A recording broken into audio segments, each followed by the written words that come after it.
These are the bougainvilleas that are in bloom right now. I used a 222 fertilizer and then a 13-13-13, and the higher number I believe is what got this result. So I did the 222, and then 2 weeks later I did Epsom salt, dissolved some Epsom salt and watered all these guys. Nothing happened. No explosive new growth. By the way, this is a flame bougainvillea, and this is Elizabeth Angus, and this is what they could look like. But after the 13-13-13, I got a lot more growth, a lot more blooms on most of them, and I gave them a trimming as well. And this has just been referred to as a gold bougainvillea, but this dude completely exploded.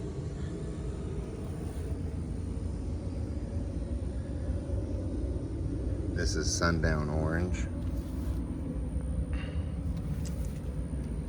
That one exploded.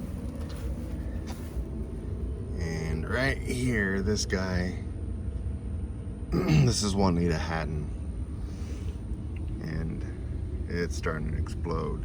Now, I would get little single flowers, but not clusters like this. So I really do believe it's that 13-13-13 fertilizer that I used.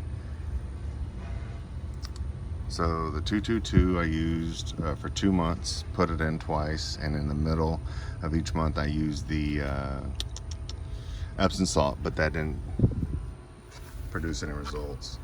Oh, Thai Delight. These are all, and looks like it's getting some more. I have another Thai Delight over here. I put it somewhere. Oh, well, these aren't getting very much sun, so I moved them. This whole area was the only ones that weren't blooming, except for my other variegated ones.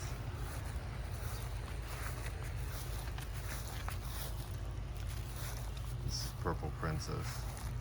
It's a dwarf variety. This is Ruby.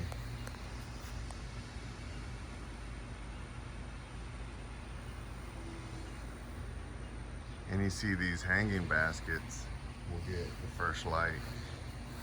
So they should be the happiest. This is gold. And look at that wild branch. So what I did, I cut it off. I did a propagation method of slicing the branch, just putting a slit in there. It's in another video on my channel. But you split it, don't separate it. Stick a twig in that split to wedge it open. Get a soil mixture, make a mud ball, sandwich the branch, tie it off with plastic and whatever you can find. As you can see, the split is probably right about here, and this branch is hanging down low. And I did that like a week ago, well, 4 or 5 days ago, but look, it's not dried out, nothing. So even though it looks funky, and this one too pointed straight down, you know, still has new blooms, it's happy-ish. But anyways, that's what happened right there. So I took that branch, and I messed up whenever I was planting it, because when I took the tie wraps off and undid the plastic, it completely fell apart and took some of the roots with it now. So this is the branch that I did cut off. And you can see some new growth down there. So I don't know how much of this branch survived, but it's something, you know. It's more than what I was able to do in my little greenhouse dome. So this is a mixed bougainvillea, and like I said, I think this guy got way too much shade. There is some new growth, and that's where the color appears, is on new growth. But look at this. So if you watch any of my previous videos, you can tell that I try to make everything a bonsai. But look at that trunk, that is just gorgeous, and that's the reason why I picked this one out. Is look how thick it is, look the shape, everything. So what I do is I let it grow during the summer, and then next spring I'll go ahead and shape it again, let it grow wildly, let the shape that I kind of formed thicken. And you know, all my pruning revolves around thickening those branches and taking away any new growth.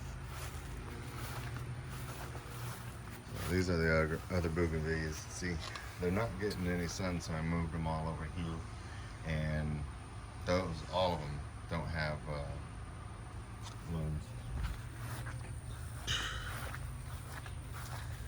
So this one, this is raspberry. Well, you know, it has that one right there, beautiful. But it's not exploding. Blueberry ice. This one is your blueberry ice, and this one's some type of, it's a white variety. I got the name somewhere around here. Spring snow. And this is just stark white, you know, very much like that. But you can tell, since those don't have the little seeds, it's not really a brack, the color. But it's not like the Mauna Kea white. It's kind of like a, this is raspberry ice again. But there you have it. Most of the bougainvilleas are in bloom and experiencing a lot of growth using 13-13-13. And you can find that at any, you know, big chain store. And it's relatively cheap for a 40-pound bag. It was $15 to $20, just depending on which brand you get. And then, you know, for pots, that 6-inch, I do, golly. Here, I got it right over here. Hang on. Try to keep you entertained. Look at that guy. He's super happy. So,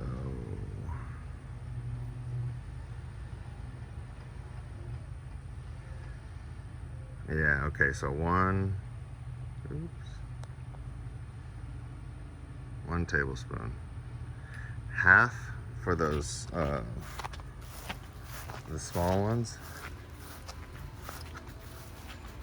Well, half the shot glass, but one tablespoon for those guys, a full one for those, you know, 10 inches. So this one, you know, these are all 10 inches, the hanging baskets. I got it, you know, pretty 3/4 of a, you know, probably somewhere around here of that cup, and just threw it in there. But yeah, there you go.